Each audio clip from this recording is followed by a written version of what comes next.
Hey, son. Well, this is going to be a part two of that other one because apparently your father doesn't know how to pause and unpause a video. So, this is part two, I guess. So, it hasn't been very long. Anyway, this is a deer horn that I cut. And as you can see, it's got a little bit of a hoopy in there. I'm going to tell you what I'm going to do with that later.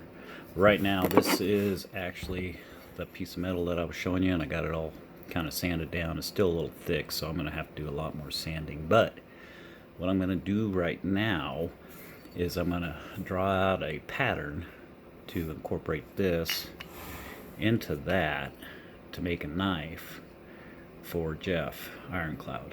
So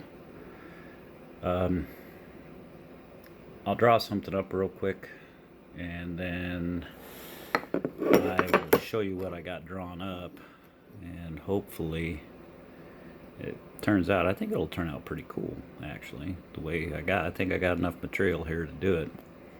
I actually should have just enough, because I know he was talking about he wanted a skinning knife, so that's what we're going for. So I am going to draw. This is going to be what they call a tang knife. It's going to have an actual tang right here on this end, so it won't be a full knife like an actual knife, and then you put two. This won't be an actual, like, two pieces of scale is what they call it on each side, and then this part here would be your blade. This will actually be cut down into a tang, but you'll see the pattern when I get done. Anyway, I'm going to pause it. Hopefully it just pauses and doesn't turn off, and then I have to do it, because I was going to edit it, but apparently your brother decided he was going to clean up the computer that we just got, or your mom got, and he formatted it. So it lost all its programming, so now we don't have a computer again. But I still love your brother. Anyway, I'm going to pause it, and then I'll show you what I drew up. Okay, I got it right this time. Anyway, so what I'm going to do is, this is what it'll be. This is what I've kind of drawn up. It's pretty crude, but it'll be a lot more distinctive. And this part right here is actually an indication of the brass bolster that I'm going to install on it. So this will actually bolt up like that, and then this will be the knife itself. And then this part here will actually be inside that.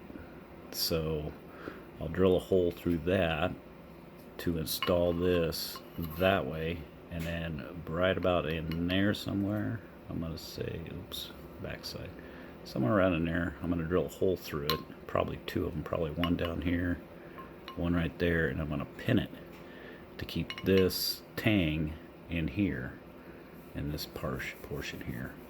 Now, so my next video will be with this already cut out, so I'm going to have to cut all this off. And that's why you have to use such a big blank, because there's a lot of waste on this, and this is what they call stock removal. So I've hammered it all out, so I basically blacksmithed it flat and everything and ground it down, but it's still just stock removal. My Damascus is the one that I usually do a lot of hammering with. But anyway, so this, if you see, has got a little hooky right there. So what I'm going to have to do is I'm going to have to soak this in water for about 24 hours, warm water. It's going to be cold by 24 hours. But anyway, I started out with warm water. And I'm going to soak it for 24 hours. So while this is soaking, I'm going to work on this. And then tomorrow, I'm going to boil this for about 20 minutes. And then I'll put it in a vise, which I actually have here. And then I'll put, one on this side, and then I'll put one on that side, and then I'm going to vise it, and this will straighten out, so that next time you see it, this will be gone. It'll actually be all nice and straight and good to go. So anyway, son, next video you see will be with this cut out, this being straightened, and I will go from there. Love you. Keep your head up, keep your chin up, and keep your faith in God up. We'll miss you, son. Bye.